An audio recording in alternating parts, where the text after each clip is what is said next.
So, here's the deal.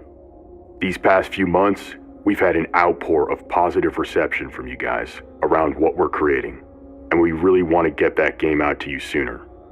That's why we're diving right into early access on September 24th, 2024. And a heartfelt thank you to everyone who participated in the beta.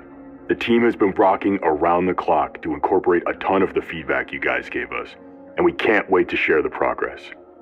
Now, I don't believe anyone should have to pay more than 50 USD for a game, and if you want to support the team above and beyond the initial price point, that is awesome, and we really appreciate it. There will be a special edition with the game's soundtrack and Jason's awesome tunes, but that should be your choice, based on how much you guys dig the game.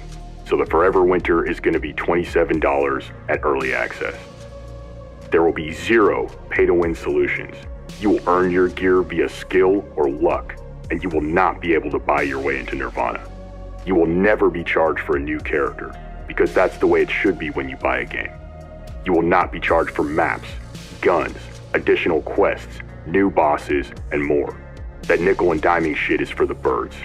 We will charge for skin packs, and any sales there will go to supporting the character team and allowing us to make even more baller characters in the future.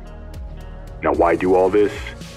I fondly remember a time growing up in the 90s when you could go to CompUSA and buy a box copy of Command & Conquer, Giant Citizen Kabuto, or KK&D for $50 or less and be set for months. I'm really hoping we can get back there. Now for the roadmap. We really respect what the homies did with Ready or Not. Having the balls to release gray box maps into their map lineup was incredible. So we're taking a page out of their book.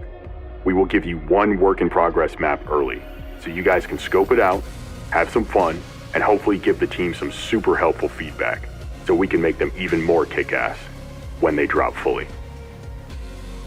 Taking it one step further, we want the community to get a chance to vote on which bosses and which features we bring online first in our post-launch plan. Anyone who bought the game will get access to an exclusive channel in our Discord. There, you will be able to vote on what or who drops next. The art team and our brothers at Evolve 512 broke our backs to make sure we planned months in advance to give you guys the post-apocalyptic road trip you deserve. And if the game does well, shit, we want to bring this art style to entirely new environments in the future. It's going to be a wild ride. Now let's talk hosting. Regardless of how many people play, you will always be able to play with your friends locally and via peer-to-peer hosting. We learned from the nightmares some of our industry colleagues have gone through this past year. So that means no infinite loop matchmaking bugs, and no flooded servers where you can't jump into what you just bought. We did this so that no matter what happens, when you buy our game, you can jump in and rock and roll, even if it's solo. If you want to reach out to the dev team, hit up the Discord. There's a ton of homies in there that love Grimdark just as much as we do.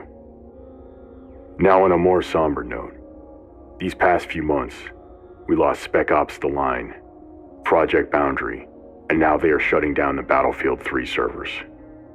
The reality is, in the never-ending quest for profit, they are closing the gate on some really special games that inspired us. Games cost more now to develop than they ever have, and that means risk mitigation is priority 1, 2, and 3. And remember, it's not their fault. They're a product of their environment. And that's why this year has been so inspiring, to see other crews breaking out of that muck to bring the magic, one ammo belt at a time. Lastly, words cannot express how much we appreciate your support. People from all nations and all ages have reached out, just to say, thanks for going there and handling the subject with the care and energy it deserves. This means we're not alone in hoping we see a new Killzone, a gritty Battlefield, maybe a new Command & Conquer title that's not a bloody mobile game. But if the response to what we're building is any indicator, maybe they will find the guts to bring those games back the right way. And in the meantime, we'll see you guys in the Wasteland on September 24th, 2024. Cheers.